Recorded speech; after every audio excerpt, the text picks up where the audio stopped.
Gloria a Dios. Gloria a Dios.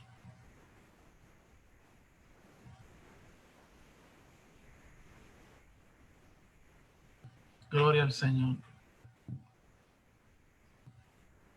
Dios les bendiga a todos los que se van, ¿verdad? Conectando, amén, a esta preciosa noche del Señor ya, ¿verdad? Son las 6:01 y estamos ya preparados para tener nuestra lección bíblica en esta preciosa noche. Es la lección número 26 de nuestro leccionario, la última del leccionario actual, y es sobre las señales de la venida de Cristo. Las señales de la venida de Cristo. Así que ves preparando, busca tu Biblia, busca tu leccionario, busca tu libreta, busca tu lápiz, tu bolígrafo, que hoy tenemos un invitado especial, amén, y queremos, ¿verdad? Y sabemos que Dios nos va a bendecir, ¿verdad? A través de esta palabra.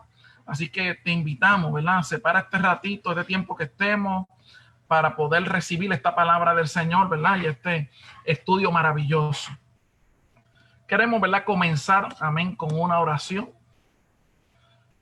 Oramos al Señor y así, ¿verdad? Comenzamos. Señor y Padre Celestial, Dios maravilloso, Dios bueno, Dios de gloria, Dios de honra, Dios de poder, te damos gracias, Señor. Gracias por tu amor, gracias por tu cuidado, gracias por tu protección, gracias por tu ayuda, gracias, Señor, porque tú nos has concedido la oportunidad de poder estar, Dios de la gloria, Señor, aquí reunidos a través de esta plataforma, Señor, para poder llevar, Señor, una enseñanza de tu palabra que sea de aliciente espiritual para cada una de nuestras vidas. Te doy gracias, Señor, por este tiempo. Te doy gracias, Señor, oh Dios de la gloria, Señor, por el profesor Torraca. Te doy gracias por todos los que se conectan. Oh Dios maravilloso, Señor, y de una vez te pedimos por los que están enfermos, por los que están, Dios de la gloria, pasando por alguna situación, Señor, para que en esta hora, Señor, tu presencia les acompañe. Tu presencia, Señor, les abrace. El poder de tu Espíritu Santo sea consolando, restaurando, transformando, libertando, tocando, Dios de la gloria, la vida, y que puedan ser edificadas a través de esta preciosa lección. En el nombre poderoso de Jesús. Amén. Amén. Damos gracias al Señor, ¿verdad? Por esta oportunidad hermosa que el Señor nos concede. Amén, de poder estar aquí reunidos a través de este medio, ¿verdad? Esta plataforma de Zoom. Y hoy, ¿verdad? Me siento muy contento, amén, porque me acompaña profesor, un amigo, un compañero del ministerio, amén, donde ya pensaba yo, ¿verdad? En estos días que nos conocemos casi 20 años ya, como pasa el tiempo, Torraca. Saluda, Torraca, ¿verdad? Dios bendiga, Pastor Elisamuel Rodríguez, a su familia y a los hermanos y hermanas que a través de esta transmisión pues se están conectando en Facebook Live. Y esperamos que esta clase sea de bendición, como dijo el hermano Elisamuel, ya 18, casi 20 años que nos conocemos y pues como profesores y como compañeros trabajando en MISPA. Y ahora pues siempre de alguna forma ligados al ministerio, y qué mejor que poder disfrutar de la palabra del Señor. Gracias al hermano Elisamuel por la invitación. Para mí es un honor estar frente a ustedes y esperamos gozarnos en la noche de hoy. Amén, como dijera, ¿verdad? El profesor José Torraca, nos conocimos en la Universidad Pentecostal MISPA ya para el 2003. En el 2003 yo llegué a trabajar en la universidad y el profesor Torraca empezó, ¿verdad?, también a dar cursos en la universidad. Incluso fue mi profesor de hermenéutica también, ¿verdad? Fue mi profesor de hermenéutica. Fuimos luego, ¿verdad?, compañeros. Él era el decano de asuntos académicos, yo era el decano de finanzas de la universidad y estuvimos muchos años, ¿verdad?, laborando juntos. Luego, ¿verdad?, pues nos movimos, ¿verdad?, hacia acá, hacia el estado de Filadelfia, pero, ¿verdad?, siempre hemos mantenido contacto, ¿verdad? Es una persona que ama a Dios, ama la obra del Señor y no solo, ¿verdad?,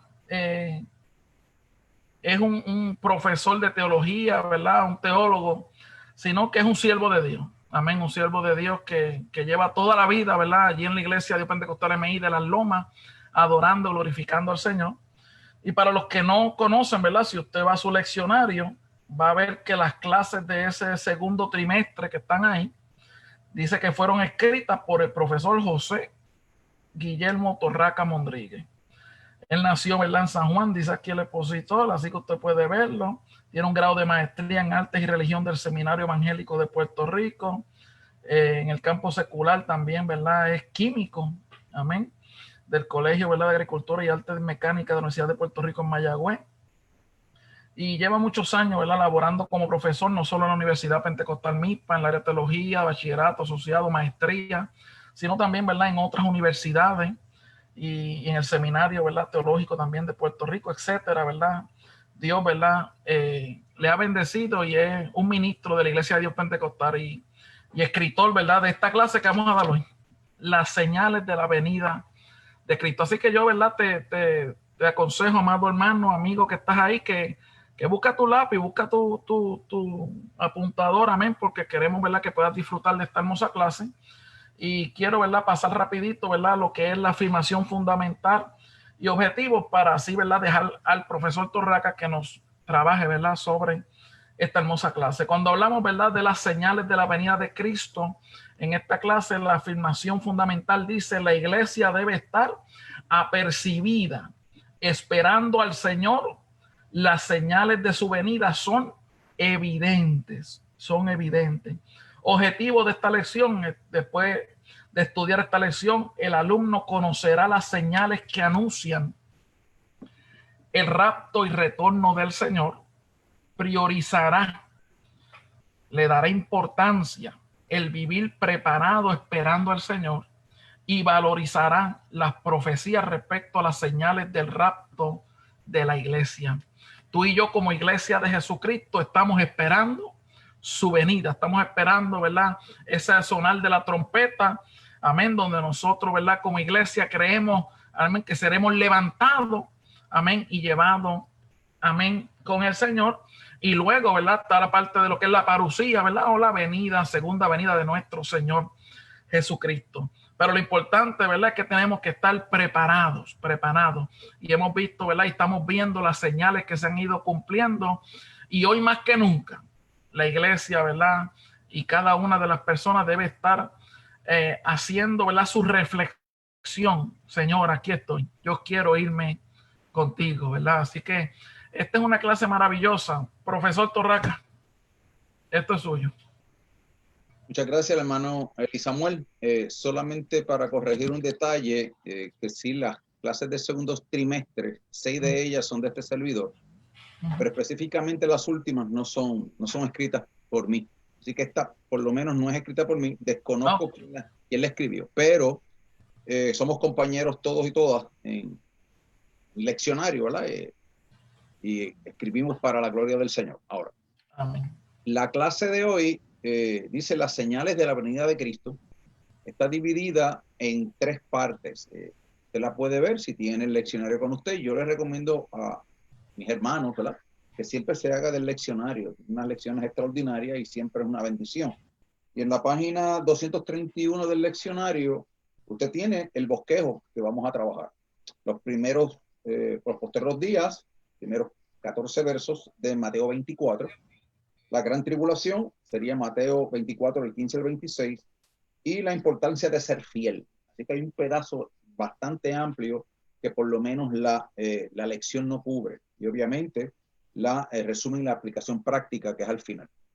En la noche de hoy, agradezco la oportunidad y yo quisiera, dentro de la temática que vamos a hablar, lo primero que quisiera decir es que este mensaje profético que tenemos en el capítulo 24 de Mateo, usted también tiene unos paralelos. Son textos que vamos a ver en Marcos capítulo 14 y usted lo va a ver también en Marcos 13 y en Lucas capítulo 21. Así que usted los tiene, allí tiene unos paralelos.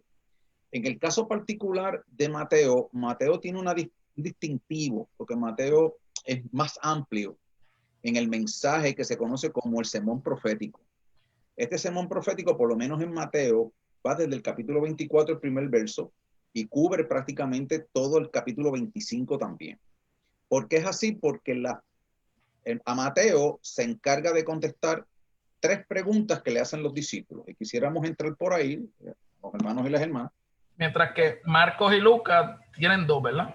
Sí, Marcos y Lucas son más concentrados, abarcan gran tribulación y abarcarán unos temas amplios, pero no al mismo nivel que lo hace Mateo. Mateo es mucho más estructurado y la aplicación del mensaje es mucho más amplia. Por ejemplo, para que lo veamos, no tenemos demasiado mucho tiempo, pero por lo menos en los primeros dos versos nos dan el contexto donde se va a dar este mensaje profético. Dice, cuando Jesús salió del templo y se iba, se acercaban a sus discípulos para mostrarle los edificios del templo. Capítulo 24, verso 1. Respondiendo él, les dijo, ¿veis todo esto? De cierto os digo que no quedará aquí piedra sobre piedra que no sea derribado. Así que ese es el argumento del Señor. El templo está hermoso. Este segundo templo, el primero de Salomón, fue destruido en el año 586 bajo Nabucodonosor, el rey de Babilonia. Y el segundo templo comienza a levantarse desde los tiempos de Josué y Zorobabel, que salieron de Babilonia y comenzaron a construir el segundo templo, y gracias a profetas como Ageo y Zacarías, comienza a darse un templo relativamente modesto comparado con la grandeza del de Salomón. Con el coger de los siglos, 516, que más o menos se empieza a levantar ese templo modestamente, se va corriendo los siglos y en el tiempo de Jesús, un poquito antes, Herodes el Grande le amplía y hace del templo una excelente obra de construcción. Así que para el tiempo de Jesús ya el templo había sido ampliado grandemente, cerca de aproximadamente unos 15, 16 años que estuvo Herodes el Grande, el rey, ampliando el templo, y era mucho, pero mucho, muy diferente a lo que comenzó en los tiempos de Ageo y Zacarías para el siglo VI. Por lo tanto, era una maravilla, era hermoso, era extraordinario, había espacio para los gentiles, un amplio atrio y lugar santo, lugar santísimo, extraordinario. Y entonces todo el mundo pues se maravillaba, y de hecho si usted va a los otros evangelistas, usted va a ver cómo los discípulos están admirados de las piedras y de las maravillas de la construcción. Y Jesús le dice, yo les aseguro a ustedes que esto no va a quedar piedra sobre piedra. Y entonces eso intriga a los discípulos, y los discípulos entonces inmediatamente bajo esa premisa del Señor van a hacerle las preguntas en el versículo 3. Dice, estando él sentado en el monte de los olivos, los discípulos se le acercaron aparte diciendo, dinos, ¿cuándo serán estas cosas? Número 1. O sea, tú acabas de decirnos que el templo no quedará piedra sobre piedra. ¿Cuándo va a suceder eso? Esa es la primera pregunta que le hacen los discípulos al Señor. Imagínate un edificio como ese y lo que representaba para ellos, que le diga eso impacta a cualquiera. Claro, sin lugar a dudas. Y entonces ellos están preguntándole específicamente, oye, háblanos de eso, sobre ese acontecimiento. ¿Cuándo serán estas cosas? La segunda pregunta que le hacen, ¿y qué señal habrá de tu venida? ¿Qué señal o señales habrá de tu venida? Pero no solamente de tu venida, sino también del fin de la era. Es la tercera. Una cosa es la venida del Señor, y junto con eso van a haber unos acontecimientos que quizás por lo corto del tiempo no podamos expandir, pero la literatura apocalíptica y la literatura profética escatológica pues tiene una serie de eventos al final de los tiempos, y luego de ese descenso de Jesús que todo ojo le verá, establecerá un reino en la tierra que marcará el fin de esta era. Por lo tanto, algunas traducciones dicen, ¿y cuándo será el fin del mundo? La palabra que se utiliza preferiblemente debe ser el fin de la era. ¿Cuál es la era? Pues donde el enemigo de las almas es el príncipe y señor. Cuando Jesús de Nazaret venga en su segunda venida visible, donde todo ojo le verá a establecer su reino milenial, esa era de maldad dirigida y capitaneada por el enemigo de las almas va a cesar. Esa es la pregunta que están haciendo los discípulos específicamente. Algunas veces se piensa que el Señor vendrá y todo esto desaparecerá y iremos con él para el cielo. No, vamos a tener un periodo de tiempo de 1000 años cuando el Señor regrese en su segunda venida, y la iglesia reinará junto con él por 1000 años. Al final de esos 1000 años, habrá unos acontecimientos y luego cielo nuevo y tierra nueva, pero eso es posterior. Así que en ese sentido, la pregunta, las tres preguntas tienen mucho material y material no solamente del Nuevo Testamento, mucho material que se toma de las escrituras del Antiguo Testamento, las escrituras hebreas. Ahora, incluso el propio Jesús hace referencia a las profecías de Daniel, ahí mismo. Sin lugar a dudas, va a ser referencias a Daniel, va a ser referencias a una serie de textos que son importantes para el conocimiento y la base, porque tenemos que entender que todo el Nuevo Testamento está basado en las escrituras hebreas, en el Antiguo Testamento. Por lo tanto, hay que entenderlo, hay que verlo, comprenderlo, de manera que de esa perspectiva en adelante podamos ver el desarrollo escatológico que está cimentado en las escrituras hebreas. Ahora, hay algo importante que quisiéramos trabajar, y es que Mateo entonces va a dividir esos dos capítulos 24 y 25 para contestar las tres preguntas. La última pregunta, díganos cómo será la señal del fin de la era, que el comentarista, la lección no lo toca.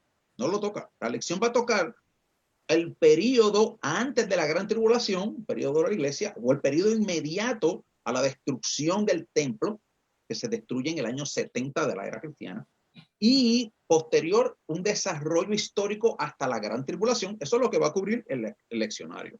El leccionario no va a entrar a la parte del capítulo 25, porque usted me acompaña rapidito allí, no lo dice el leccionario, pero por lo menos para que usted lo tenga de referencia. En el capítulo 25 de Mateo, específicamente en el versículo 31. Mire cómo dice 25:31, y ahí muchas Biblias tiene. Yo tengo conmigo la Biblia Holman aquí, que es Reina Valera revisada, y el título que le da a esa sección es el juicio de las naciones. Así que él dice, cuando el Hijo del Hombre, 25:31 de Mateo, cuando el Hijo del Hombre venga en su gloria y todos los santos ángeles con él, entonces se sentará en su trono de gloria y serán reunidas delante de él todas las naciones y apartará los unos de los otros como aparta el pastor las ovejas de los cabritos. No voy a leer todo el texto porque nos tomaría demasiado tiempo. Lo que el Señor va a hacer aquí es, él va a sentar, él va a llegar en medio de al final de una gran tribulación, en medio de una batalla que se llama el Almagedón. Y Jesús viene a culminar el Almagedón, ¿okay? Lo viene a culminar. Y una vez culminado, él se sienta en su trono de gloria, va a venir con él la iglesia, porque los 12 apóstoles, si usted va al capítulo 19 de Mateo, verso 28, le va a decir allí que los apóstoles se sentarán en 12 tronos para juzgar a las 12 tribus de Israel. Por lo tanto, usted va a tener una serie de juicios cuando el Señor regrese. Los 12 apóstoles juzgarán a las 12 tribus, mientras que el Señor en este capítulo 25, verso 31 en adelante, va a juzgar a las naciones. ¿Por qué las va a juzgar? Las va a juzgar para ver quiénes van a entrar al milenio y qué naciones no van a entrar al milenio. Por lo tanto, la gran tribulación, que va a ser un evento cual nunca ha habido ni habrá, un evento terrible, angustioso, sin embargo, van a sobrevivir naciones. Y esas naciones que sobrevivan, el Señor tomará juicio sobre ellas. Unas entrarán al milenio y otras no entrarán al milenio. Lo vamos a dejar ahí, y eso es lo que significa el fin de la era.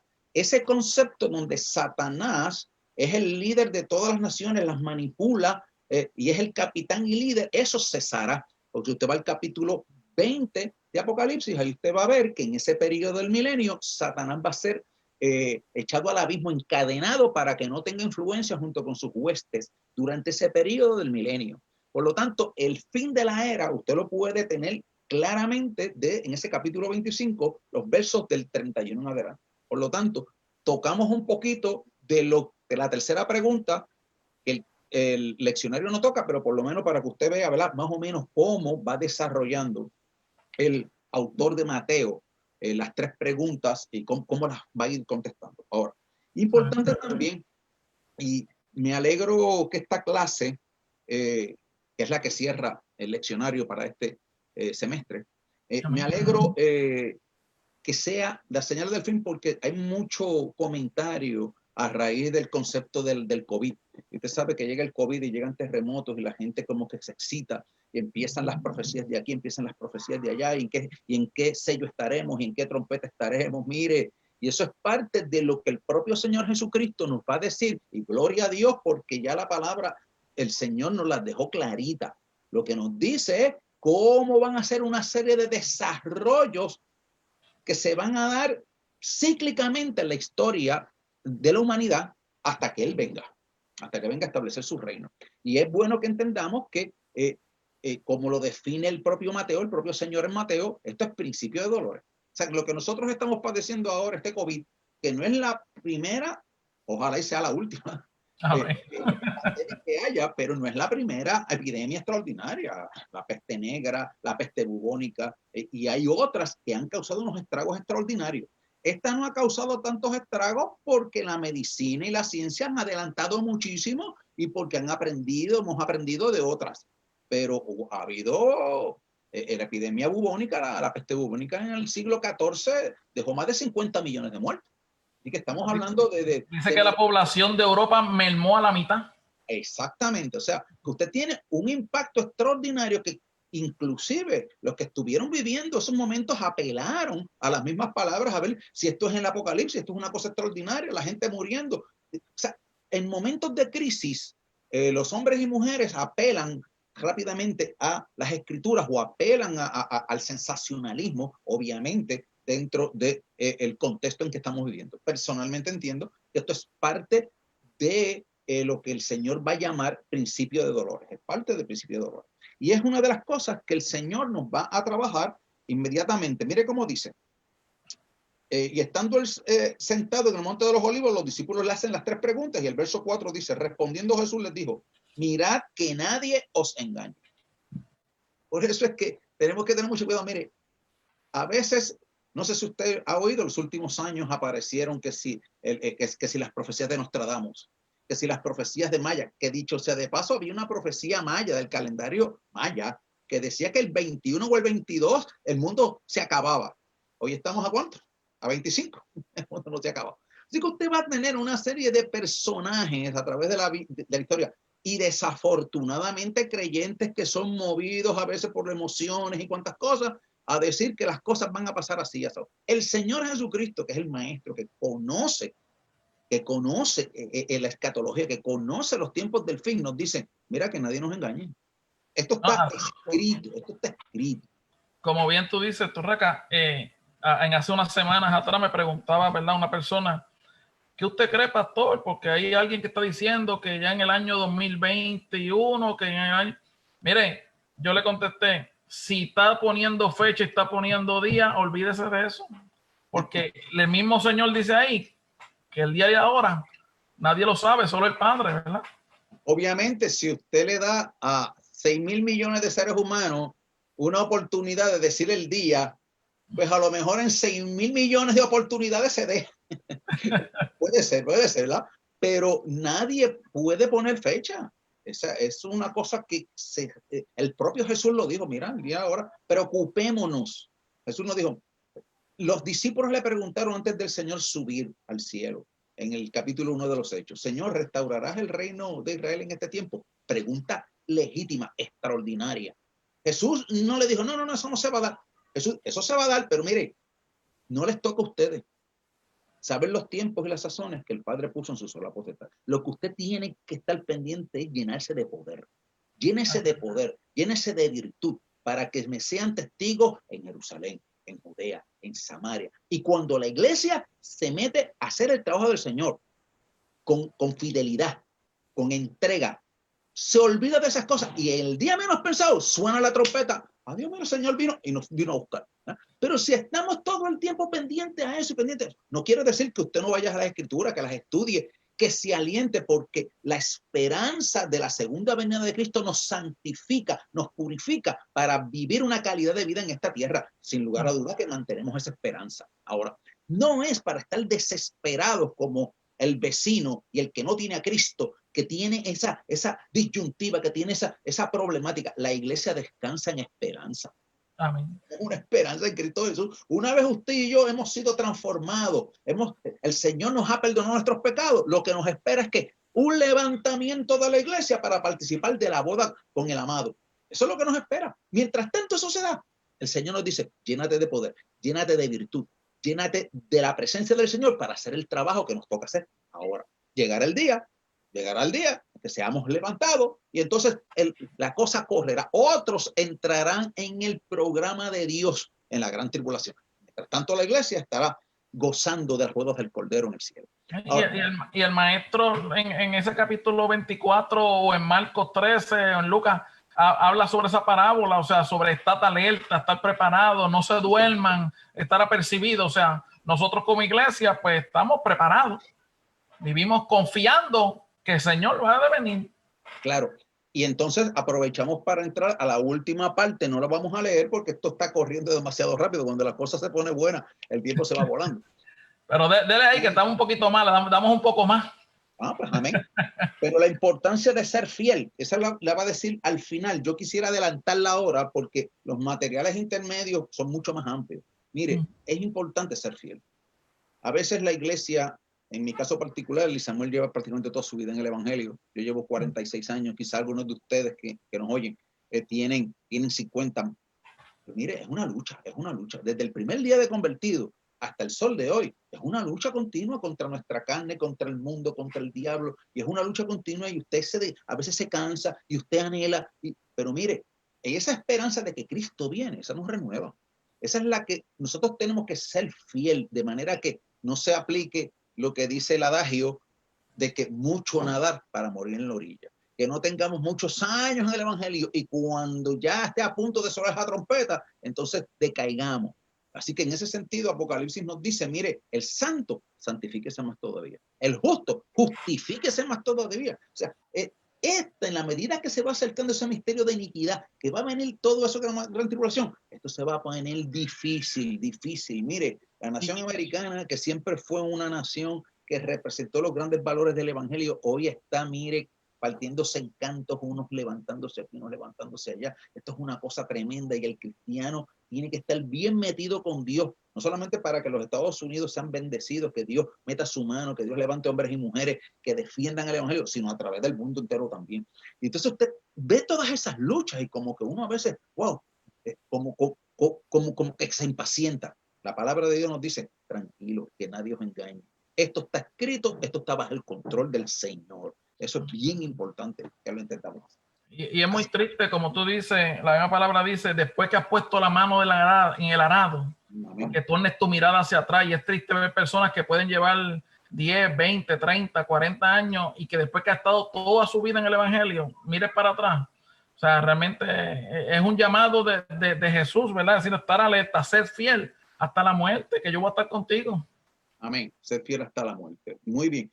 Que no es fácil, hermano, pero no es imposible. Amén. Gracias a Dios por las herramientas que Dios nos ha dado, por el glorioso poder del Espíritu Santo, que es el que nos mantiene en pie, hermano. Cuando viene lo que venga, usted se mete con Dios, se mete en oración y viene esa llenura, esa bendición del Espíritu, esa firmeza, y usted sigue hacia adelante en el nombre de Jesús.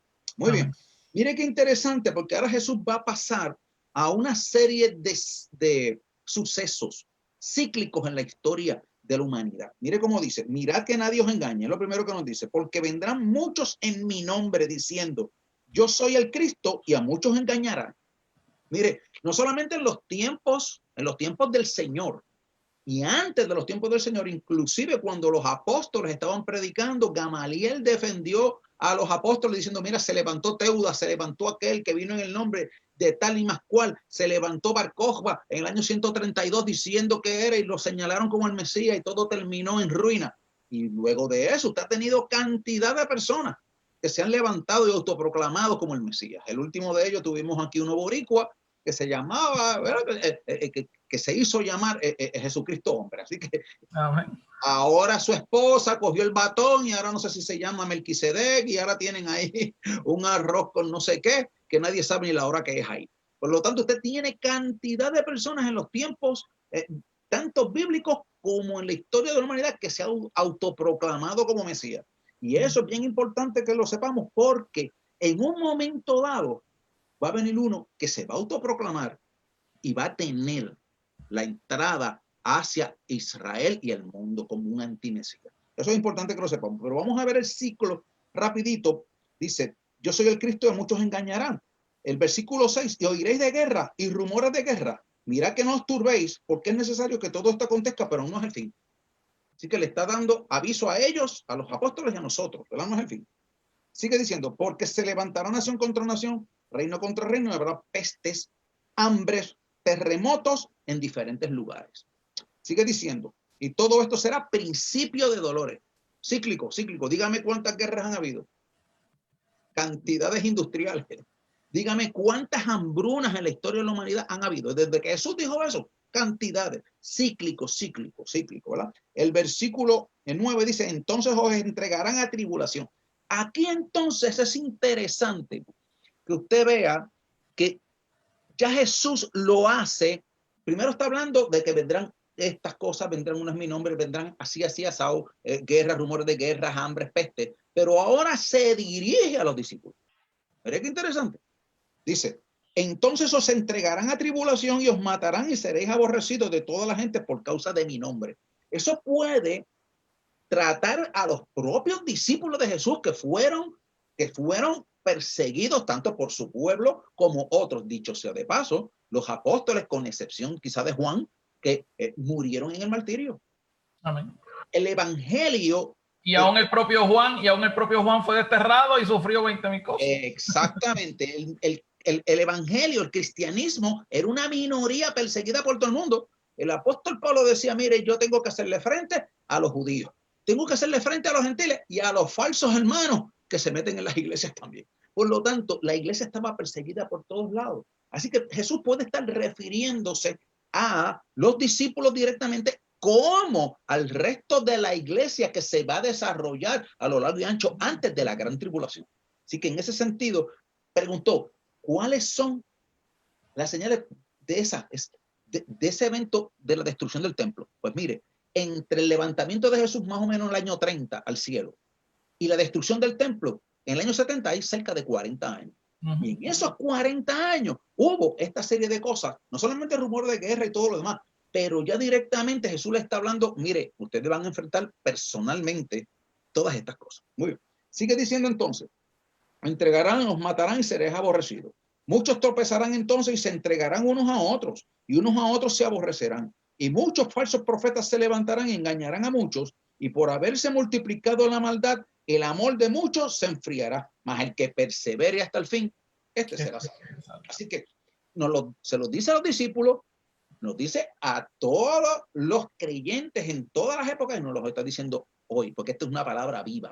Esta es una palabra que para todas las generaciones se hace realidad, se hace fidelidad. Por lo tanto, usted puede ver que ese desarrollo es un desarrollo que aunque se puede dar en todas las épocas, ya Jesús como que cambia el tono hacia la realidad de los discípulos en medio de entre su muerte y resurrección y la caída del templo de Jerusalén, que es la pregunta básica que le están haciendo los discípulos. Dice, y será predicado el evangelio, y será predicado este evangelio del reino en todo el mundo para testimonio de todas las naciones, y entonces vendrá el fin. Mire qué interesante.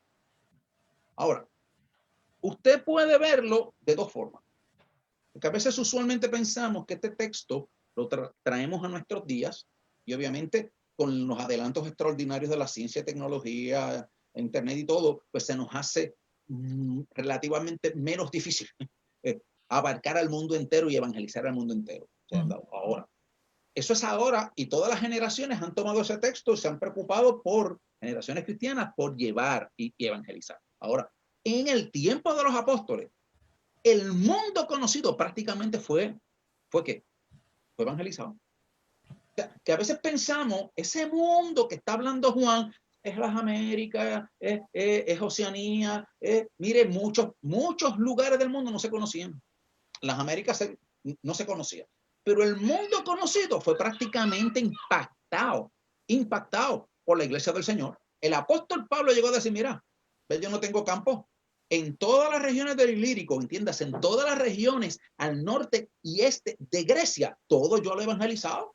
Usted tiene a Pedro diciendo, mire, a las naciones de allá del Ponto de Bitinia estaban evangelizadas. Usted tiene una cantidad enorme y Pablo logró llegar, dicen algunos, además de Roma, llegó hasta España. Y España viene a ser ¿qué? El límite occidental del Imperio Romano, del mundo conocido. Por consiguiente, usted puede también retrotraer y decir, oye, a la verdad que el trabajo que hicieron, porque nosotros sabemos del trabajo de Pedro, un poquito. Sabemos de Pablo, obviamente. Sabemos de Juan, unas cosas.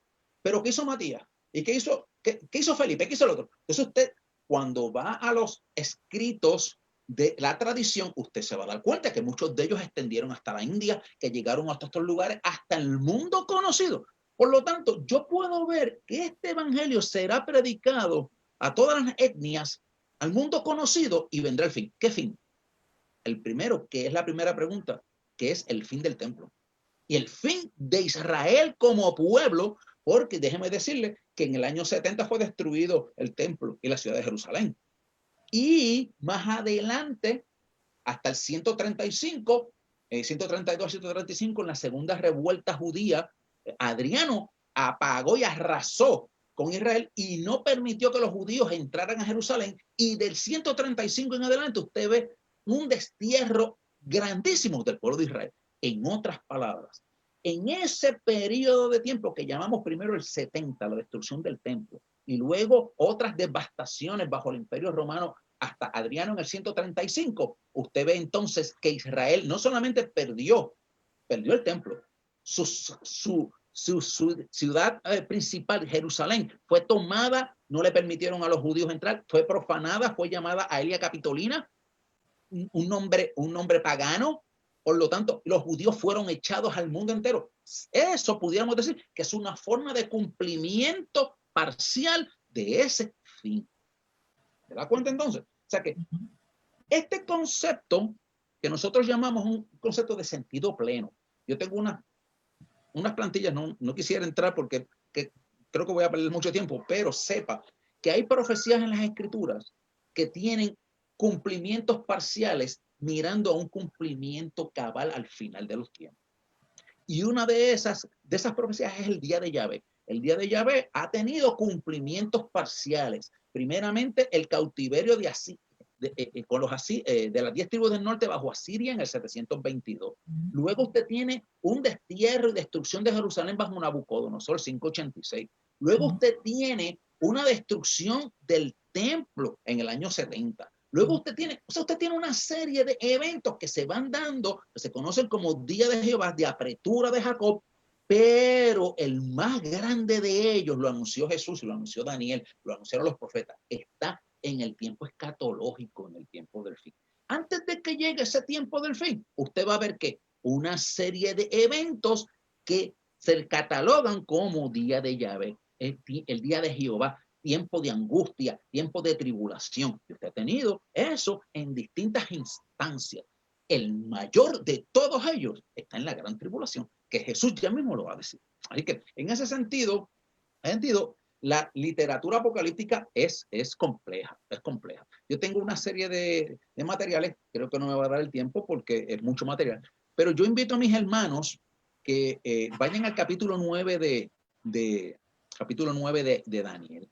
En el capítulo 9 de Daniel, y no tengo el espacio para ver porque es una profecía amplia, versos 24 al 27, el verso 26 de ese capítulo 9, verso 26, dice que el pueblo de un príncipe que ha de venir destruirá la ciudad y el santuario. Ese que dice el pueblo es Roma. Pero el instrumento primario para la destrucción en el año 70 fue Tito. Y vamos a entrar ya mismo a eso. Pero dice que eventualmente hasta el fin durarán las devastaciones. No solamente fue Tito. Adriano, 105 años después, 105 años después, culminó todas esas devastaciones. El mismo pueblo, Roma, con dos distintos, en el caso de Tito, en ese momento fue general del ejército, y Adriano fue emperador. Así que usted tiene una serie de eventos que ya estaban profetizados en las escrituras y que se están dando en estos tiempos. Interesantemente, a eso vamos a pasar ahora. Así que se están desarrollando unos eventos, siempre se han desarrollado, pero en términos de la localidad históricamente en Israel, vamos a verlo rapidito en el versículo 15. Mire, el versículo 15 es interesantísimo, del 15 al 22, porque el 15 al 22 usted tiene un cumplimiento parcial, pero un cumplimiento que todavía está en el tiempo escatológico. y yo he tenido diálogos, por no decir discusiones, en Facebook y en otros, diciendo, no, esos versos del capítulo 24, versos 15 al 22, eso cumplió con Tito. Se cumplió con Tito. Se cumplió parcialmente con Tito unas cosas, pero el propio texto nos dice que no fue un cumplimiento cabal y completo. Entonces yo quiero adelantar eso para que usted sepa que esto no es fácil, no es imposible, pero no es fácil. Hay que, mire, ir poquito a poco, hay que ponerse, mire, hay que meterse con Dios y que el Espíritu Santo nos ayude, porque esto, mire, de cabeza, esto nadie lo va a sacar.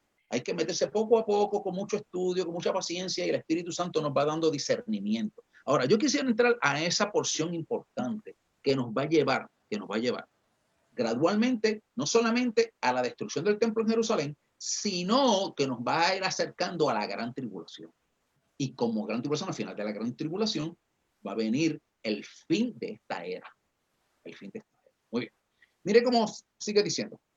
Por tanto, cuando veáis, verso 15, capítulo 24, verso 15 de Mateo. Cuando veáis en el lugar santo la abominación desoladora de que habló el profeta Daniel, el que le entiende. Cuando usted va a Daniel, y Daniel es un libro extraordinario, le va a hablar de una abominación desoladora. Esa abominación desoladora de que habló el profeta Daniel tuvo un cumplimiento parcial. Mire, Daniel escribe cercano al año 500, el siglo VI antes de Cristo. Siglo VI antes de Cristo. Y en el correr del tiempo hubo un hombre que se llamó Antíoco Epifanes que la lección se lo va a presentar. La lección, el leccionario se lo va a presentar. Antíoco Epifanes fue un rey sirio de la línea seleucida. En el año 175 él se levanta. Con el correr del tiempo llegaron una serie de, lo que el libro de los Macabeos, que habla mucho sobre eso, los llama los apóstatas. Se acercaron a donde Antíoco, los sobornaron, mira que tú nos das esto, nosotros te damos esto. Y entonces Antíoco dejó la política que tenía de paz, que había tenido su padre Antíoco III, y entonces se mete y arrasa con Jerusalén, porque tiene de su lado a un liderato apóstata, ¿verdad? Tú me das, yo te doy y tú me das, ¿verdad? Ese quid pro quo que dejaron esos apóstatas. Por lo tanto, en un momento dado él se mete y establece, especialmente en el altar de los holocaustos, establece una estatua, pone una estatua de Zeus. Él decía que él era Antíoco Epífanes. Epífanes significa manifestación de arriba. Y que él era el Zeus encarnado. Y entonces, al poner una estatua de Zeus, lo que está diciendo es: yo, saca Yahvé, saca Jehová y pon a Antíoco, que es la representación de Zeus. Y eso es lo que se llamó en una instancia la abominación desoladora. Porque no hay nada más extraordinario en la mente de un judío, no solamente la idolatría, porque hay formas de idolatría, pero que un ser humano se eleve a la posición de Dios, que saque la adoración al único Dios verdadero y que Él sea y se ponga en el lugar de Dios. Eso para el judío, eso no tiene, para el judío y para cualquier judío cristiano, ¿no? No tiene razón de ser. Eso es lo peor que se puede dar. A ese evento se le llama abominación desoladora. Y luego que sacrifique una celda ahí a ese... Exactamente. Sacrificó una puerca en el altar y cada 25 del mes sacrificaba puercas. Y entonces se impidió la lectura de la ley, impidió la circuncisión, impidió la adoración como debería ser, estableció el culto a Zeus. Bueno, una serie de cosas. Y el libro de los Macabeos se lo explica en una forma bien detallada. Pero Daniel también le habla sobre eso. Este es el primer, lo que se conoce el primer prototipo o un prototipo cercano a ese concepto de abominación desoladora. Por eso es que Jesús dice de la abominación desoladora que habló el profeta Daniel. Ese evento fue cercano al año 168, 165, por ahí antes de Cristo. Cristo está hablando casi 200 años después de él. Por lo tanto, si Jesús está diciendo cuando veáis en futuro la abominación desoladora, no puede ser Antíoco. No puede ser Antíoco. Por lo tanto, usted dice, adiós, pero espérate, Antíoco fue un precursor, un prototipo, no el final, no el que va a cumplir perfectamente esa abominación, esa profecía. Por lo tanto, usted se da cuenta que hay 6 profecías de sentido pleno, sentido pleno es al final de los tiempos, pero tiene cumplimientos parciales. Parcial. Y el otro fue Tito, porque Tito en el año 70 entró. De hecho, en Lucas, cuando usted lee el capítulo 21 de Lucas, dice, y cuando veáis a Jerusalén rodeada de ejércitos, es específicamente eso, porque Lucas es un poco más específico que lo que es Mateo. Pero usted puede entonces entender que la abominación desoladora, el mismo Tito lo es. Tito es una forma de abominación desoladora. Inclusive Adriano en el 135 arrasó, tomó la ciudad de Jerusalén y la llamó con un nombre pagano. Y estos establecieron los estandartes romanos, que era una abominación para el pueblo. O sea que usted está dándose cuenta que Tito viene a representar lo que Antíoco, pero a su vez lo que hizo Nabucodonosor también. Porque hay algo interesante que yo quiero, no lo dice la lección, pero yo quiero dejar algo bien interesante aquí. Porque el templo de Jerusalén, el primero, el grandioso templo que levantó Salomón, fue destruido el 9 de agosto del año 586. El segundo templo, Tito lo destruyó el 9 de agosto del 70. O sea que el rayo cayó el mismo día y el mismo mes. Obviamente 600 y pico años de diferencia. Por lo tanto, cuando Tito hizo lo que hizo, dijo, esta es una segunda Babilonia. Este es un segundo Nabucodonosor. Por eso cuando usted lee Apocalipsis, a Roma se le llama Babilonia. Porque Apocalipsis fue escrito unos 25 años después de la caída del segundo templo bajo Tito. Y cuando Tito lo destruye el 9 de Av, los judeos y los cristianos se quedaron. Y esto es casi imposible. ¿Cómo un hombre 605 años después destruye el templo y la ciudad el mismo día y mes que lo hizo Nabucodonosor? Ahí se señaló entonces a Roma como la segunda Babilonia. Todas esas cosas son importantísimas. Usted está dándose cuenta de la periodicidad de eventos que se van cumpliendo en forma parcial, no en forma total. Ahora, sigue diciendo el Señor, importante, el que le entienda. Entonces los que estén en Judea, mire, esto es una profecía para los judíos. La gran tribulación que vamos a hablar ya mismo es una tribulación donde se va a probar a todos los moradores de la tierra. Capítulo 3, verso 10 de Apocalipsis. Usted lo puede escribir por el lado. Hay mucho material, usted escribe acá por el lado, como le dijo el pastor. Coja su libretita y apunta por el lado. ¿Vale? Con calma usted va leyendo estas cosas y le va haciendo sentido. Ahora, capítulo 3, verso 10 de Apocalipsis dice que la gran tribulación, el día de hoy, es para probar a todos los moradores de la tierra. De eso no hay duda. Y van a haber cantidad de gente que morirá y van a haber juicios tremendos. Pero, la gran tribulación, el foco principal de los protagonistas de mal, entiendes, el diablo, la bestia y el falso profeta, que son la tríada satánica, el foco principal es Israel. Israel es el foco principal. ¿Por qué? Porque de Israel es que Dios le ha dado todas las bendiciones al mundo entero. Le ha dado, mire, los patriarcas, le ha dado las promesas, los nuevos pactos. Eso lo dice el apóstol Pablo en capítulo 9 del libro romano. Todas las cosas hermosas y lindas que tenemos en la humanidad han sido dadas a través de Israel. Y el diablo ha tenido un encono, un deseo atroz de destruir a Israel. Primero, ¿por qué? Porque vino el gran Mesías de Israel. Usted sabe que el gran Mesías de Israel viene de la tribu de Judá y fue el que le puso la cabeza encima, el pie encima, ¿verdad? Como dice la profecía de Génesis 3:15, la simiente de la mujer te aplastará la cabeza, y eso viene de Israel, Por lo tanto, el esfuerzo más grande, no es solamente porque Satán vino a matar, hurtar y destruir, él quiere destruir a todo el mundo, pero el foco principal es Israel. Por lo tanto, esta profecía que Jesús está diciendo aquí sí tiene un cumplimiento parcial en el año 70, sin lugar a dudas, pero no la agota el año 70. Y yo quiero que usted siga conmigo para que usted verá que no la va a agotar, conforme a lo que Jesús nos va a decir. Dice, el que esté en la azotea, primero dice, entonces los que estén en Judea, pues eso es un Judea, hermano, huyan a los montes. El que esté en la azotea no descienda para tomar algo de su casa, y el que esté en el campo no vuelva atrás para tomar su capa. Mas hay de las que estén en cinta, las que críen en aquellos días, orad para que vuestra huida no sea en invierno ni en día de reposo. Judíos, ¿no? Ahora, mire qué interesante, verso 21. Y ahí entonces usted va a ver el salto tremendo. Sí, cumplimiento parcial, pero aún espera un cumplimiento cabal. Vamos a ver. Grande al mundo.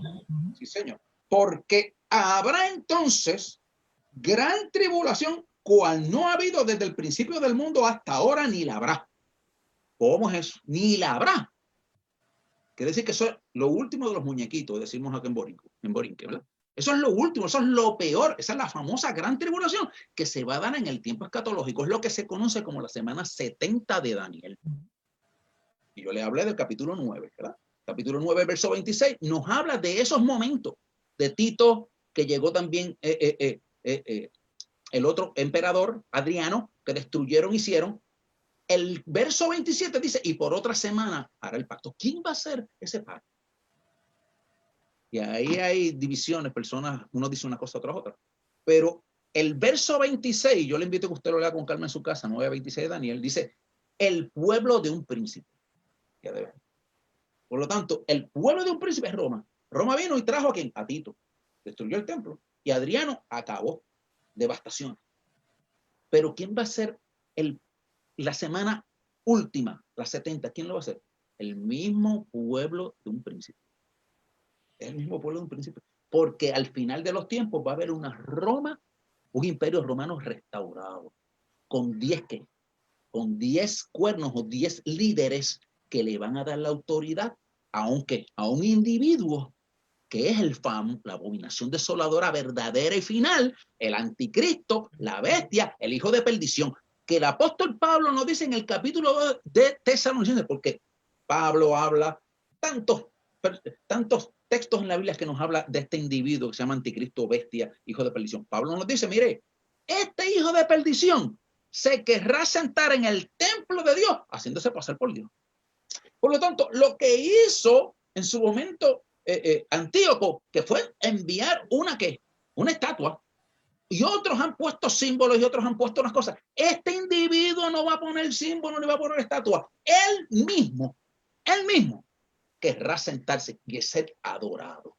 Para que usted vea entonces que ese que está ahí, ese verdaderamente, como dice el apóstol Pablo, cuando venga la apostasía y se manifieste el hombre de pecado, el que va a querer sentarse en el templo de Dios. Por lo tanto, esta profecía de Jesús, sí, tiene un cumplimiento local histórico, pero no se agota, llega hasta la gran tribulación.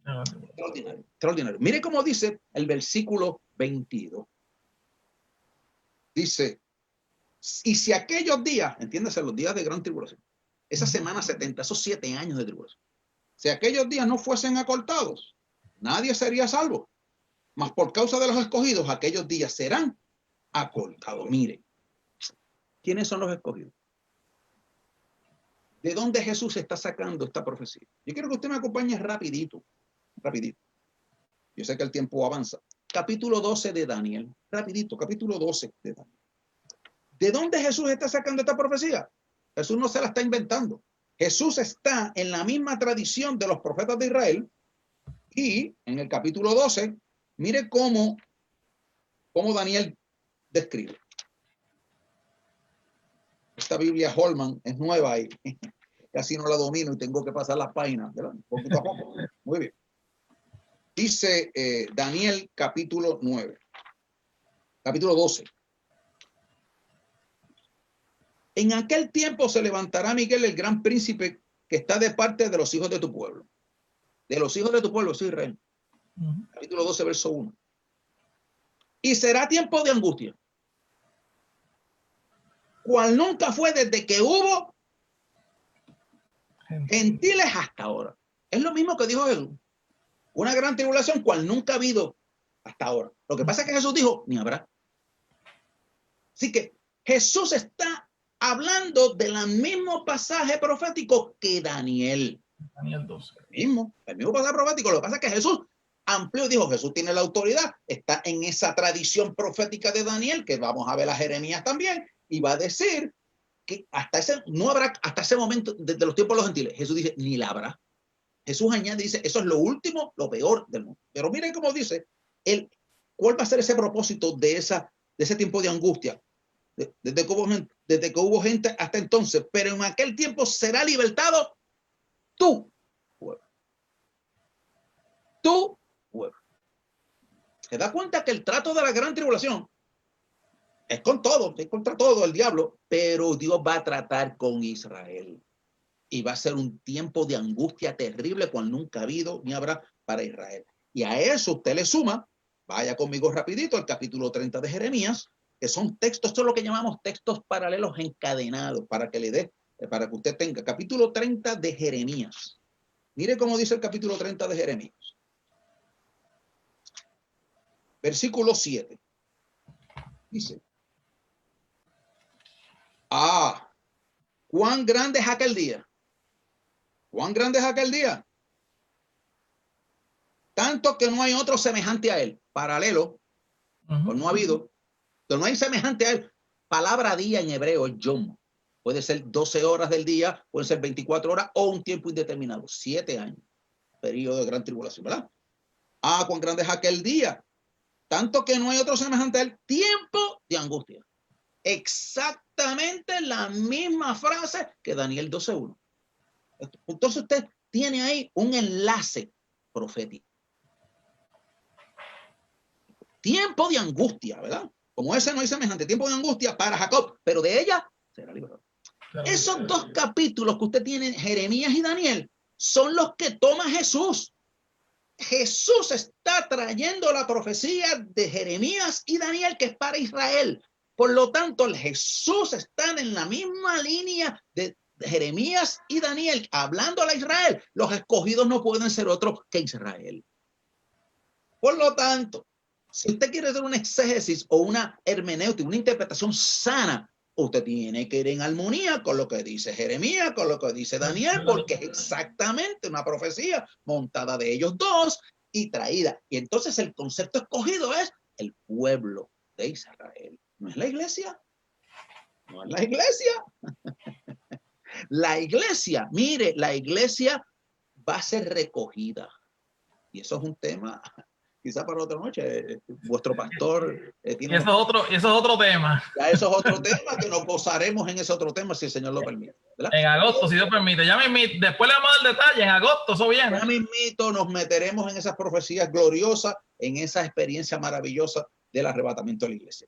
Pero ahí continúan, hay una serie de eventos que le va a decir, el versículo 15 en adelante, le va a decir una serie de cosas que se van a dar en esa gran tribulación, ¿verdad? Por lo tanto, quisiera en estos momentos, si hay algún hermano o hermana que tenga alguna pregunta, pues darle la oportunidad, porque el material básicamente se ha cubierto. Las 3 preguntas básicas son, ¿cuándo sucederá esta cosa? Pues mira, el templo se va a destruir cuando Tito venga y lo destruya. ¿Y cuándo será la señal de tu venida? Pues mira, la señal de la venida del Señor, si usted la quiere, la podemos leer rapidito, también la tenemos en Mateo 24. Se van a dar una serie de situaciones, y en el periodo que llamamos el periodo que está trabajando Dios con la iglesia. Desde que el Señor subió, recuerden que por la muerte y resurrección de Jesús nace la iglesia. La iglesia nace en Pentecostés, pero nace a raíz de la muerte y resurrección del Mesías. Es nuestro marido, nuestro esposo, ¿verdad? Por lo tanto, en ese periodo de tiempo, es el paréntesis maravilloso que hay entre la semana 69 de Daniel y la semana 70. Y ahí se van a desarrollar todas esas cosas. Vendrán en mi nombre y vendrán tiempos de angustia, de guerras, rumores de guerras, hambre, cíclico, pero lo que no contemplaban las escrituras hebreas es el papel de la iglesia. ¿Sabe por qué? Porque la iglesia no está contemplada en las escrituras hebreas. La iglesia es un misterio que se da en el Nuevo Testamento. El apóstol Pablo habla de ese misterio en el libro de Efesios. Por lo tanto, esa iglesia, ese grupo de creyentes, ¿qué es la iglesia? Hombres y mujeres, tanto de Israel como de los gentiles, que han reconocido a Jesús como su Mesías, como su Señor, como su Salvador, y han hecho un tercer pueblo. Esa iglesia está injertada en el Israel de Dios. El de Dios. Por lo tanto, la iglesia del Señor, cuyos pecados han sido llevados a la cruz del Calvario, no tiene por qué pasar por la gran tribulación. ¿Sabe por qué? Porque nosotros somos probados todos los días. Yo le dije a ustedes hace unos minutos que el propósito del tiempo de ira, el propósito de la gran tribulación es probar a los moradores de la tierra. Es un tiempo de ira, de angustia, de oscuridad, de tinieblas, ¿ya? Pero la iglesia es probada todos los días, hermano. Los que hemos venido a Jesús de Nazaret, tenemos que estar todos los días 24/7 a la presencia del Señor, siendo juzgados por el Señor, a su presencia. Si hemos fallado, la sangre de Cristo nos limpia todo pecado y tratando de vivir una vida santa. Nuestro problema de pecado fue llevado en la cruz del Calvario, fue pagado en la cruz del Calvario. Y todos los días la iglesia pasa por diversas tribulaciones y pruebas para no tener que ser probada en la gran tribulación, porque es que no hay por qué. ¿Sabe una cosa? La epístola de Pablo a los tesalonicenses dice en capítulo 5 que eso es un tiempo de oscuridad, pero que la iglesia somos hijos del día. ¿Sabe qué? La iglesia no ha sido puesta para ira, sino para alcanzar salvación por medio de nuestro Señor Jesucristo, que es, a fin de cuentas, el que nos quita, nos saca de la ira venidera. Por lo tanto, el Nuevo Testamento es claro de que la iglesia no tiene por qué pasar por ese momento, porque Dios va a probar a los moradores.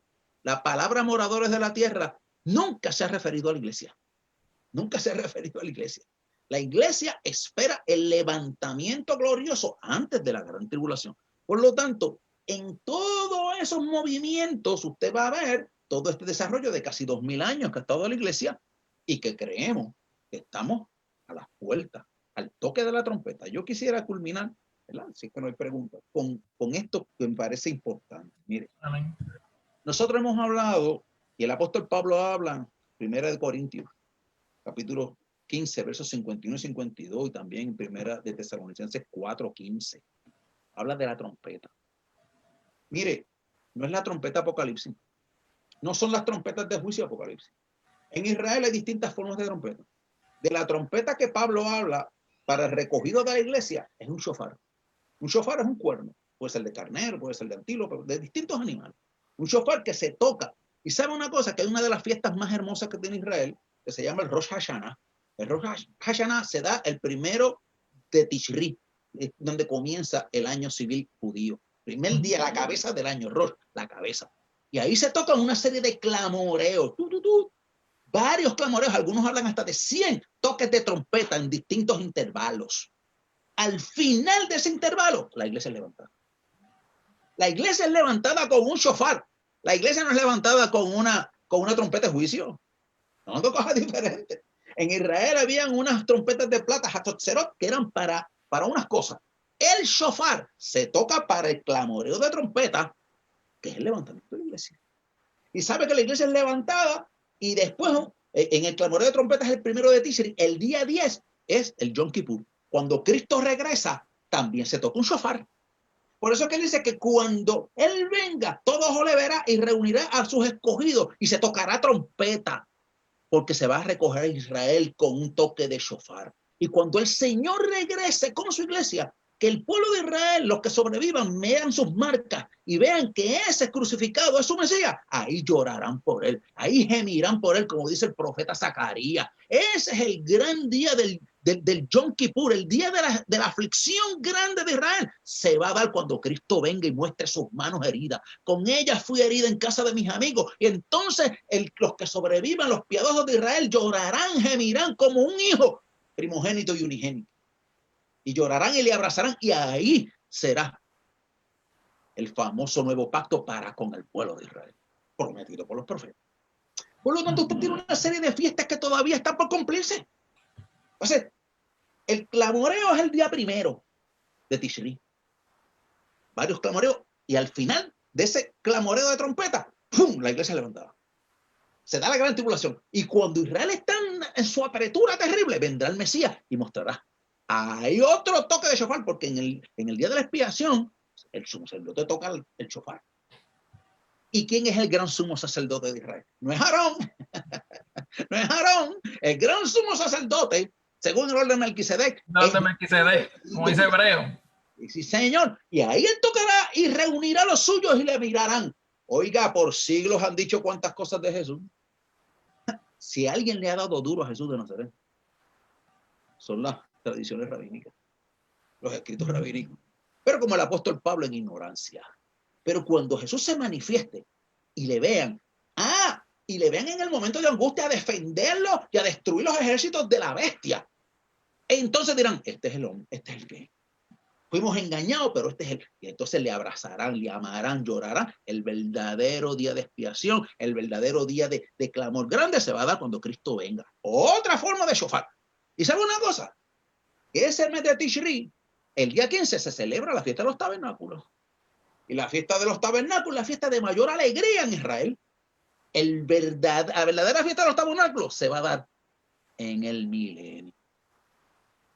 Es que usted tiene 3 fiestas gloriosas el mes de Tishri. ¿Qué es lo de Tishri? Pues mire, entre septiembre y octubre, no, en nuestro calendario. Y usted las puede leer allá en el capítulo 23 de Levítico y 28 y 29 de Número. Usted los puede leer y gozarse allí. Esas 3 fiestas todavía no se han cumplido. Se cumplió la Pascua, que es la muerte y resurrección de Jesús. Se cumplió Pentecostés, que es la iglesia. Entonces, esas 3 fiestas todavía están esperando en el calendario escatológico del Señor. La final trompeta, este clamoreo, la iglesia está levantada para el Señor nos toma para sí mismo y nos lleva a la casa del Padre, a la fiesta de boda del Cordero. 7 años después viene la angustia terrible, desciende el Mesías, su sumo sacerdote, toca el shofar, reúne, y ahí viene el lloro y el clamor, el verdadero día de expiación para Israel. Y una vez todo eso, el día 15 del mes de Tishri, la fiesta de tabernáculo, la fiesta más maravillosa, que es el milenio maravilloso de Cristo reinando en la tierra. Y los judíos, obviamente, serán cabeceras de montes, porque quienes van a predicar el evangelio en el milenio no es la iglesia está glorificadita con su Señor. La iglesia viene a reinar. Quienes van a predicar el evangelio a las naciones van a ser los judíos. Los judíos que sobrevivan la gran tribulación, que acepten a su Mesías. Y un judío lleno del Espíritu Santo en medio de un milenio de gloria. Olvídese que eso va a ser una bendición. Vale la pena. Vale la pena, hermano y hermana, pasar la prueba que sea para ver esa gloria que vendrá. Así que, si hay alguna pregunta, dejo aquí a mi hermano y pastor Eli Samuel. Para mí ha sido un honor estar con ustedes. Mire, usted se da cuenta que el que más que se goza es uno que habla la palabra. Es una cosa tremenda. Es como uno se deleita hablando de estas cosas. Así mismo es. Dios bendiga mucho, ¿verdad? Profesor Torraca, realmente nos hemos gozado, ¿verdad? De manera especial. Yo sé que, amén, ha sido de bendición a cada uno, ¿verdad? De los hermanos, amén, que están, amén, escuchando, viendo, amén, este estudio maravilloso. Y sobre todo esta esperanza, la esperanza que es lo que da todo esto, es que Jesucristo, amén, amén, no nos ha de dejar. Dijo, yo me voy, pero no os dejaré, ¿verdad? Solo. Dice, yo me voy a preparar lugar para vosotros, para amén, que donde yo esté, vosotros también. Y eso es el gozo, ¿verdad? Del Señor. Y quiero culminar con esto, ¿verdad? Y es que en Marcos, quiero usar el de Marcos, ¿verdad? Marcos capítulo 13, versículo 34, es paralelo, ¿verdad? A Mateo 24, amén, pero quiero usar, ¿verdad? Esta parte dice, Jesús cierra diciendo, la venida del Hijo del Hombre puede ilustrarse mediante la historia de un hombre que tenía que emprender un largo viaje.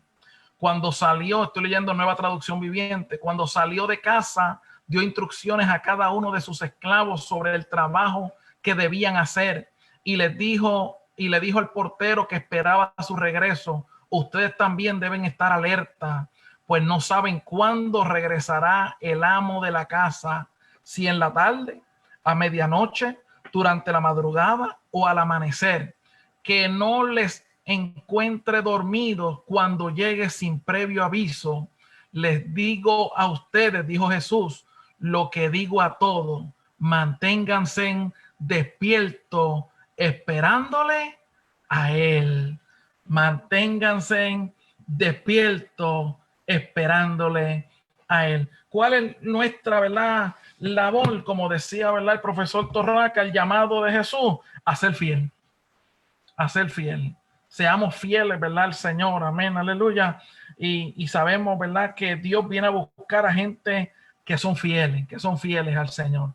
No somos perfectos, pero tratamos día a día, paso a paso, con propósito, ¿verdad? Mantenernos, amén, siendo y pareciéndonos más a Cristo. Así que nos ayuda el Señor, Damos gracias, ¿verdad? Por esta bendición y como le dijimos, ¿verdad? Anteriormente, prontito, ¿verdad? Vamos a estar dándole más detalles, ya que si Dios permite, para la primera semana de agosto. Vamos a tener, ¿verdad? El profesor Torraca habíamos hablado de esto a principios de año y él iba a venir, ¿verdad? En persona, ¿verdad? Para acá, pero con esto del COVID, pues todo ha sido movido, pero lo vamos a tener aquí a través de la aplicación, lo vamos a tener si Dios lo permite, y vamos a estar una semana, ¿verdad? Si Dios permite, una semana, alrededor de 4 o 5 días, disfrutando de una serie de estudios de la escatología, ¿verdad? Del Apocalipsis. Así que separe esa fecha, ¿verdad? A principios de agosto vamos a estar, si Dios permite, ¿verdad? Teniendo, amén, al profesor Torraca con nosotros, y sabemos que Dios nos ha de bendecir. Así que nuevamente, ¿verdad? Torraca, gracias, ¿verdad? Por tu tiempo, gracias por estar aquí con nosotros. Ha sido una gran bendición para nosotros. Saludo, ¿verdad? A toda tu familia, y queremos orar. Queremos orar, ¿verdad? Para que Dios, ¿verdad? Siga, amén, obrando en cada situación. Ahí, ¿verdad? Si estás alejado de Dios, si aleluya, ha sido ministrado, este es un momento maravilloso para que te acerques a Cristo. Tenemos que agarrarnos del Señor, de su promesa. Esta palabra lo que nos da, ¿sabe qué? Es una esperanza, es una promesa de que no vamos a estar solos, de que Dios está con nosotros y que hay un lugar mejor para cada uno de nosotros. Amén. Así que si estás, ¿verdad?, necesitado y quieres, amén, aceptar a Jesucristo como tu Salvador, di conmigo: Señor, reconozco que soy pecador, pero hoy reconcilio mi vida contigo. Te acepto como mi único y exclusivo Salvador. Entra a mi vida, transfórmame, ayúdame. Yo quiero serte fiel. Amén. Así que vamos a orar, amén, a nivel general. Señor y Padre celestial, Dios maravilloso, Dios bueno, te damos gracias. Gracias, Dios, por tu amor, gracias por tu misericordia, gracias por tu cuidado, gracias por tu protección, gracias por este momento maravilloso que tú nos has concedido de poder, Dios de la gloria, estar aquí reunidos a través, Dios de la gloria, Señor, de estos medios para poder compartir tu palabra, Señor, sabiendo que tu palabra siempre es aliciente de vida, oh Señor, aliciente espiritual, donde nos da esperanza, oh Dios maravilloso, Señor, de que, oh Señor, tú, Dios de la gloria, Señor, moriste en la cruz del Calvario, estás ahora sentado a la diestra del Padre, intercediendo por nosotros, pero oh, el Señor, también has preparado lugar para que donde tú estés, nosotros estemos, y nosotros, Señor, nos agarramos de esa promesa, Señor, y te pedimos que tú sigas ayudándonos, santifícanos día a día, Dios maravilloso, y que podamos, Señor, estar atentos a esa trompeta final cuando suene y podamos, aleluya, ir a los brazos del Señor. Así, Señor, ayúdanos día a día y que podamos seguir hacia adelante. Bendice a tu pueblo, bendice, Dios de la gloria, Señor, a Israel, bendice, Dios de la gloria, a cada nación. Mira los que están enfermos, mira los que están, Dios de la gloria, necesitados. Señor, te pedimos que tú obres, Señor, en cada vida, que tú obres en cada situación, oh Señor, y que podamos escuchar los testimonios de la maravilla que tú has hecho en esta hora. En el nombre poderoso de Jesús. Amén. Amén. Dios les bendiga, Dios les guarde y adelante en el Señor. Bendiga, Samuel. Gracias. Amén.